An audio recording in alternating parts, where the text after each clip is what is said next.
very enthusiastically introduce our speaker tonight, Shannon. Good evening, everyone. I'm Shannon Jones in Richmond, Virginia. 50 days sober from all illicit drugs tonight, and happy and feel great. And, still have all the normal things that happen in life happening.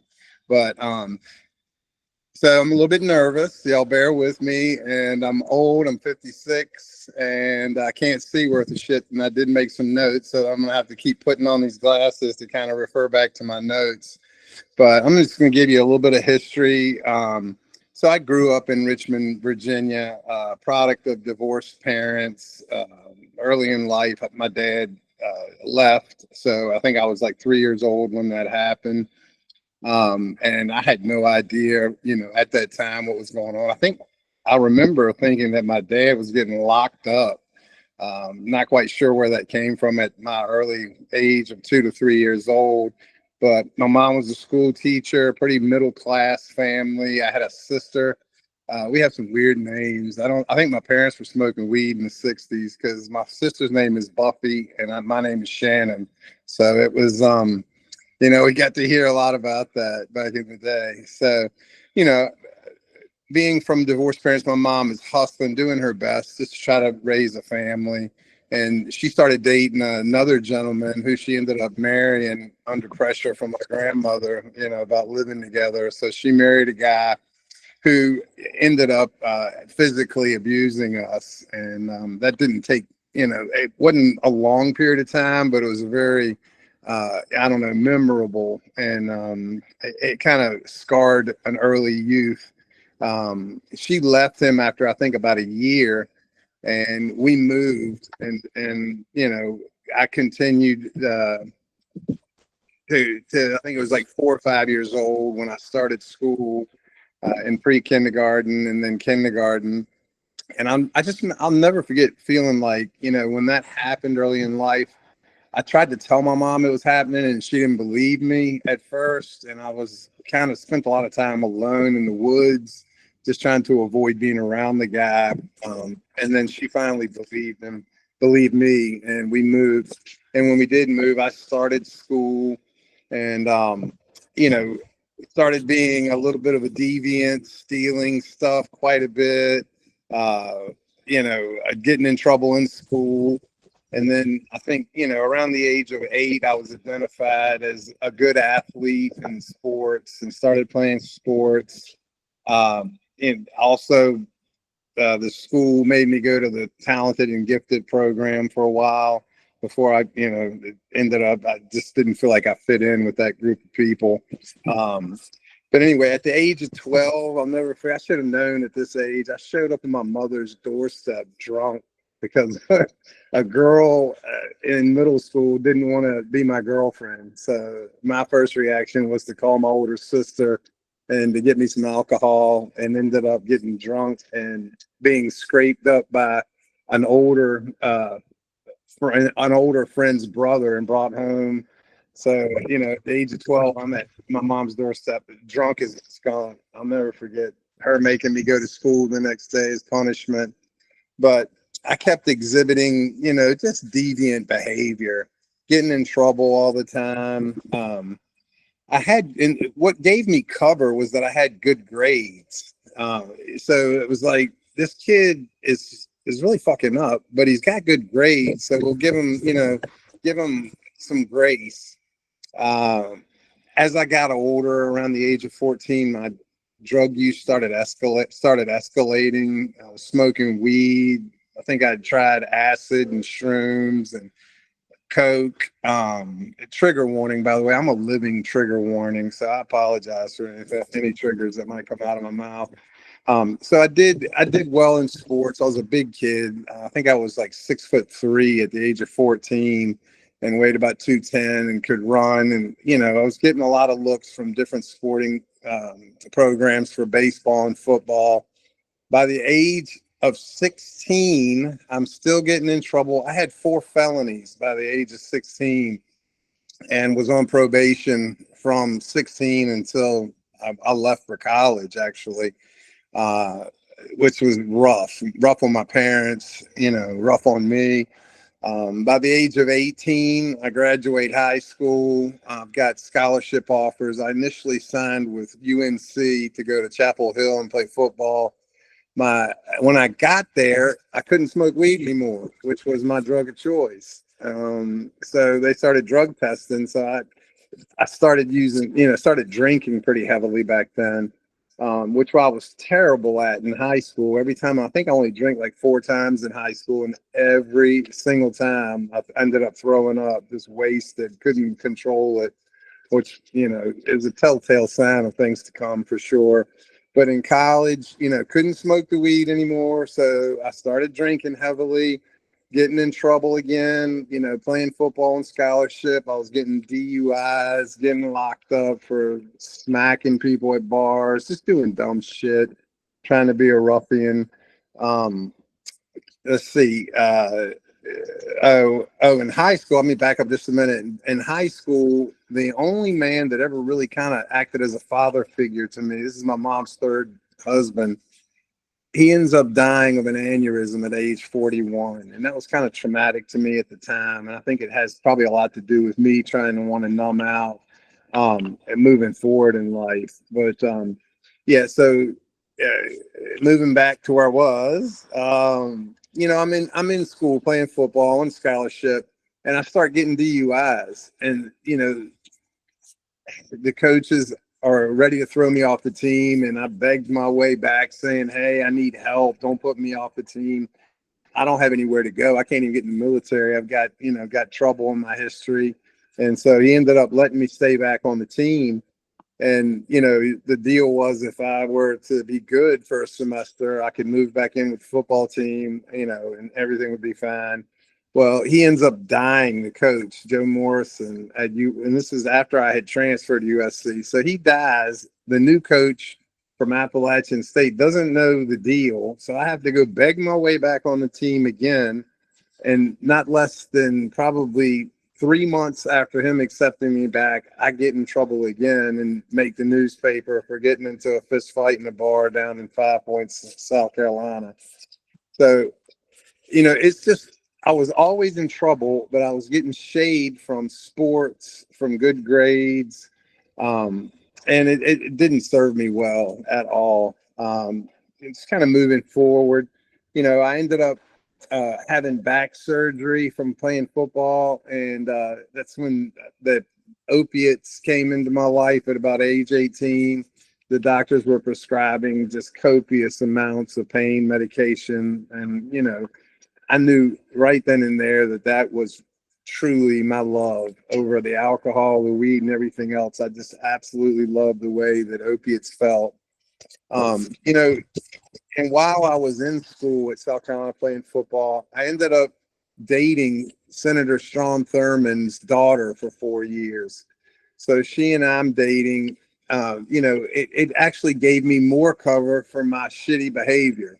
I don't even, he would get me out of things that I got into.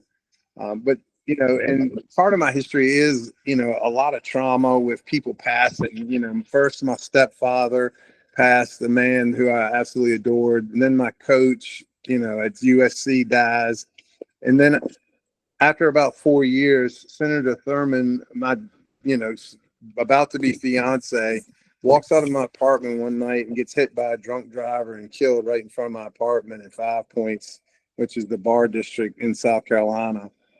And that was real traumatic, actually. You would think that would deter me from continuing to drink, but it didn't. It was a sad state for about 5 to 10 years of my life. And I ended up, going to work after college, drinking, drugging, all of the things that we do in our 20s. Let me see. Let me refer back to my notes here. So the drinking, all of that kind of escalated in my 20s.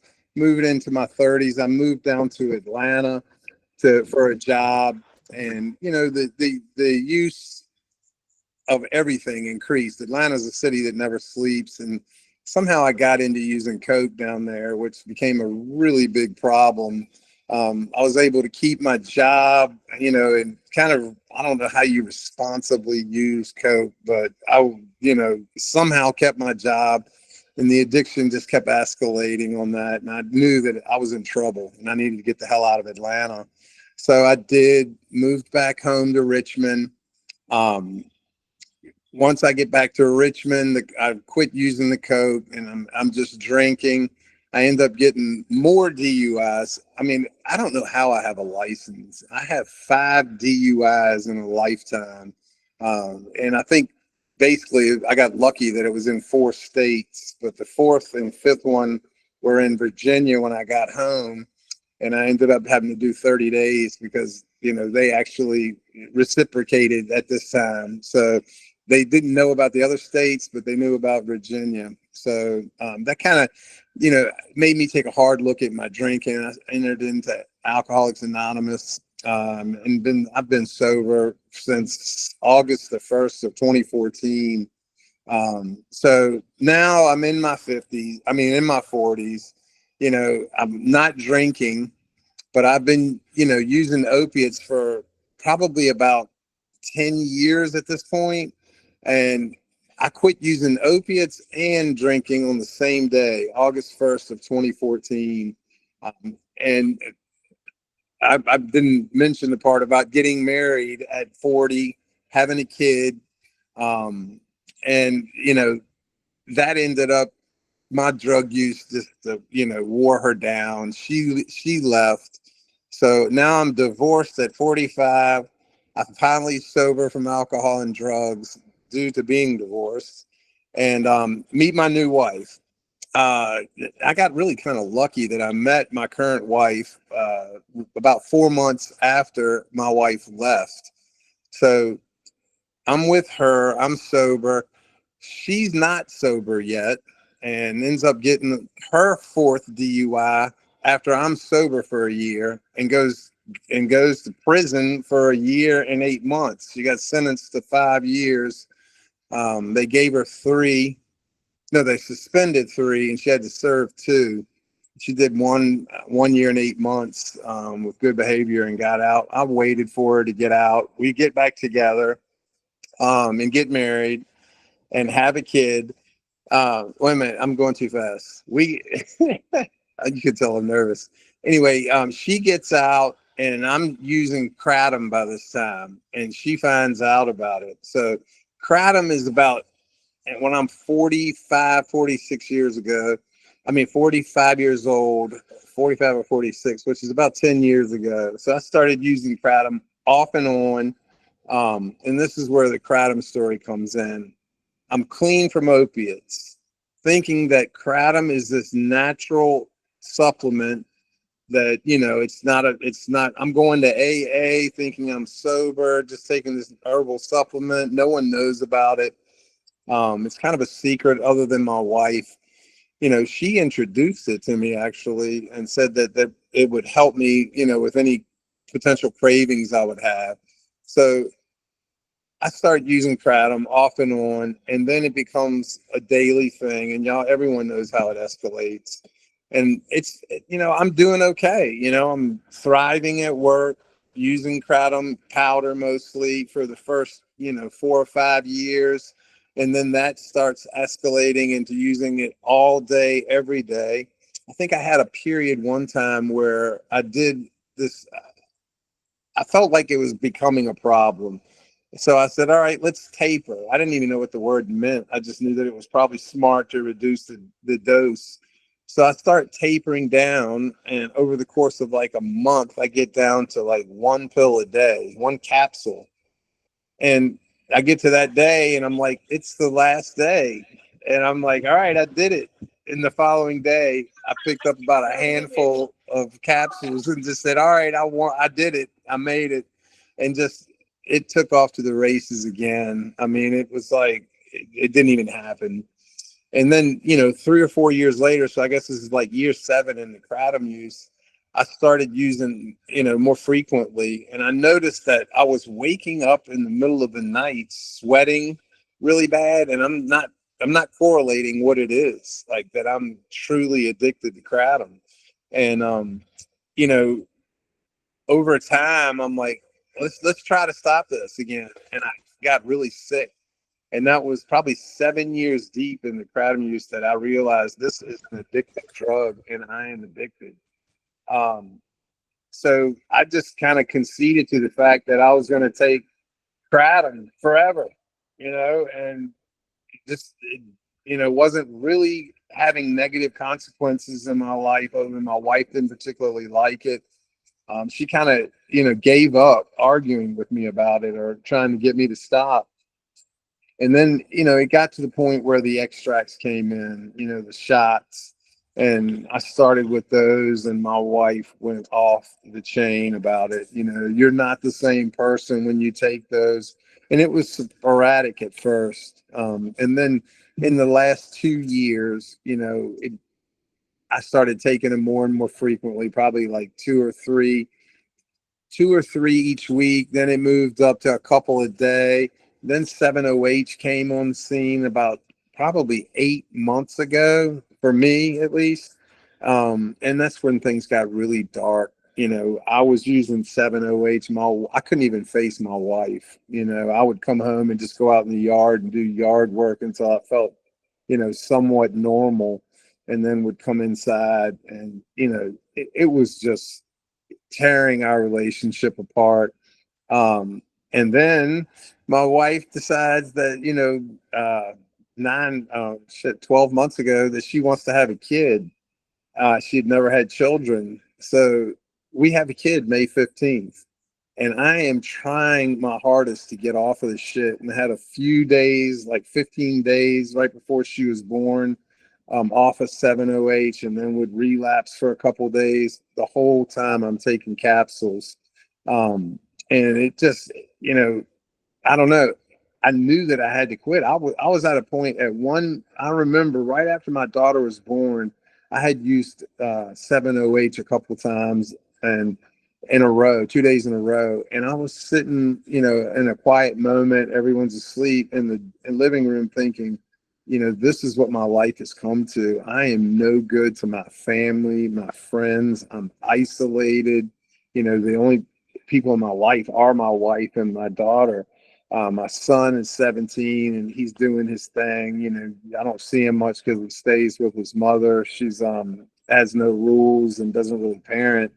So he loves it over there, and so would I at 17. But yeah, I remember sitting in the living room. It was dark, and it just felt like I had demons all around me. And at my darkest moment, I remember thinking, my family would be better off without me. I've got a big insurance policy, and just those thoughts, such ultimacy, like where you feel like you have nothing, no hope. And that's where I was. And I'll never forget, somehow snapping out of that stupor, thinking, you had such big hopes and dreams for your life, and it's not too late. I remember getting on my knees and just praying. And at that time is when I started searching out for some kind of help. I didn't know, no one knew what I was doing except for my wife.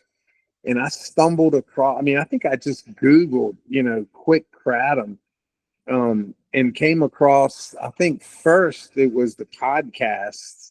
I'll never forget hearing Decima on the podcast. It's, I think, the first person I ever heard. And I started listening to a few speaker stories. And then I went back to the website where I found the podcast and found the meetings. And I was lurking in the background for probably like 35, 40 days before, and I'm tapering. So I'm like, I don't feel like I have any inputs. I'm just an addict, and didn't want to say anything. Finally, one day I spoke up, and I'll never forget how much relief I had from actually just saying it out loud in the group, admitting that, I'm flawed, I'm fucked up, and, need help. And I'll never, I just started coming to me. I went to every single, I've been to so many of 3 a day. I know I went to 3 a day for at least 2 months. But, and then finally over time, I got to a point where I was excited about jumping off. I had talked to a few folks. Aaron was a big part of it. He, spoke to him. TJ actually helped me, and I was just there. I was there. I was tired of this, lifestyle. I didn't want to be controlled, and live my life based solely on being fucked up on kratom. And it's a garden variety story. Traveling sucked. I remember one time I was at an airport in Alabama and I had kratom with me, and it's illegal in the state. And I'm getting ready to go through TSA with a pocket full of capsules. And I was eating a bag of Doritos, and I remember emptying my pocket, and I had a handful of capsules, and I'm getting ready to go through the X-ray machine, dumped them in the Dorito bag, and threw it into the trash can. I'm surprised none of them saw it, but just things like that. Like having to just schedule your whole life around it. That green sludge that I started out with. I mean, I'll never forget having to choke that shit down. It was disgusting. But my story is not particularly unique at all, and I know that it's just unique because I lived it. To me, it's very garden variety. This shit takes control of your life, and it puts hooks and claws in you where you just feel helpless. I mean, hopeless in my case. But through the strength and just the shares and listening to the group, it gave me what I needed to finally say, all right, enough's enough. And I set my date and did my little plan and tapering down. Got to a point where I felt I was not going to be that damn sick, which is kind of ridiculous. You're going to be sick. You got to go through it to get out of it. It's the only way out, really. So, and I, was going through these meetings feeling like shit. Got to, day 4, 5, 6, and I was like, all right, I'm going to be okay. I'm all right now, and it's not completely all right, but you can start seeing the hope on the other side, the feelings, the emotions. Oh my God. I came on here and cried my eyes out a couple of times trying to share, just full of, joy, really, that this shit was not going to be a part of my future. And that, I was going to get my bucket list dusted off and start pursuing my passions again, becoming a productive member. And I've got some, baggage from it. My work suffered. I went from a national producer to now, like, I got to bust my ass to get back there. It's in my work in sales, clients aren't easy to come by. It's building relationships, and people know that are in sales.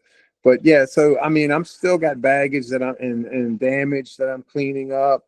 I had a long talk with my 17-year-old son, hoping that, he's smoking a bunch of weed, but I don't want him to ever get into this. So, I had to make amends to him because I'm sure, the kratom rage, there were times, where I probably went off the handle, trying to help him stay on track. And I remember him saying to me after I told him, he was like, yeah, I hear that shit's pretty rough, man. Now it explains why. And what did he say? He goes, I felt like you were always in football season, like you were so intense about everything, and it just kind of gave me insight as to, his perception of and how I was acting, quite frankly. My wife tells me all the time, you're so much more peaceful and logical and easy to talk to and present. And, you're caring, not that you weren't before, but it's like, it's almost like you're a living amends. And that's kind of the way I feel, is that, people notice, even when you think they don't. I talked to a nurse today that, she's the nurse of one of the doctors I deal with. And she was like, dude, I knew something was up with you. And I was like, she has a history of drug abuse in her family. So I knew I could confide in her. She goes, I'm so glad. And I showed her my little day count calendar. She goes, I'm so proud of you. I knew something was up, but, anyway, it's hard, to look back but you do need to some extent, look back, make amends to those ones that you did do harm to, or your actions affected, and I haven't done it to a lot, but I have done it to the ones who are important to me. And now I'm starting to ramble.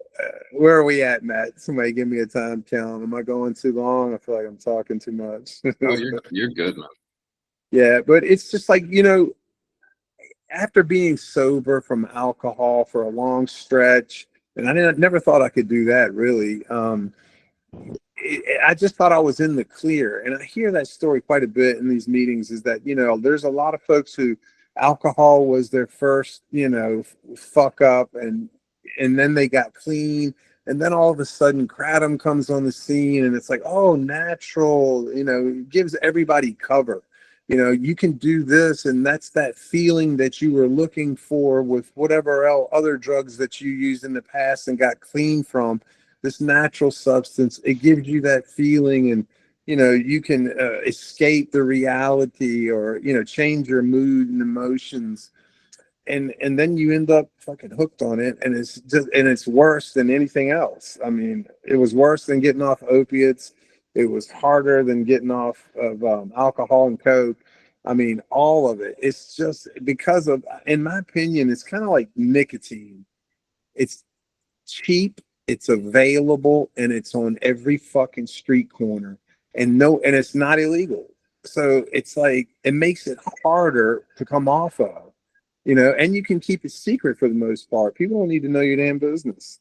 So it's very difficult coming off of kratom. But when you do make that decision, you find out, it's worse than any of the other substances that you got addicted to and became dependent upon. I hate the shit personally. I mean, I thought it was the magic answer for that feeling of when I'm bored, hungry, angry, lonely, tired, whatever, and you're thinking, I want to change my mood, my whatever. It was the go-to, and it's just now I realized that when I still do it. Day 50, I'm like, oh shit, man, I'm bored right now. Let's do this. And I'm like, I don't have that thing anymore. So Decima is responsible for, basically my new thing is I grab water and I chug it, and kind of fill my stomach up. And by the time I'm full, I'm like, fuck it. I don't really need that thing I'm looking for, grabbing at, or mentally fucking doing gymnastics for. But yeah, it's a fucked up drug, and the mu receptors, they just, they're hard to straighten up, but they do get cleaned up over time. And each day that I'm sober, it's a day better. I'm still dealing with life and figuring that out. I don't know that I've had to deal with life for 42 fucking years, since I was 14 years old. And you know what? It's an adventure. Who gives a fuck? Deal with life. It's going to be good. It's going to be bad. It's going to be somewhere in between. If you get yourself into some routines, have yourself a list of, tools that you can use when you do get squirrely, people to call, things to do, or just fucking scream, out loud. But one thing that I know that I'm never going to do is to pick that shit up again.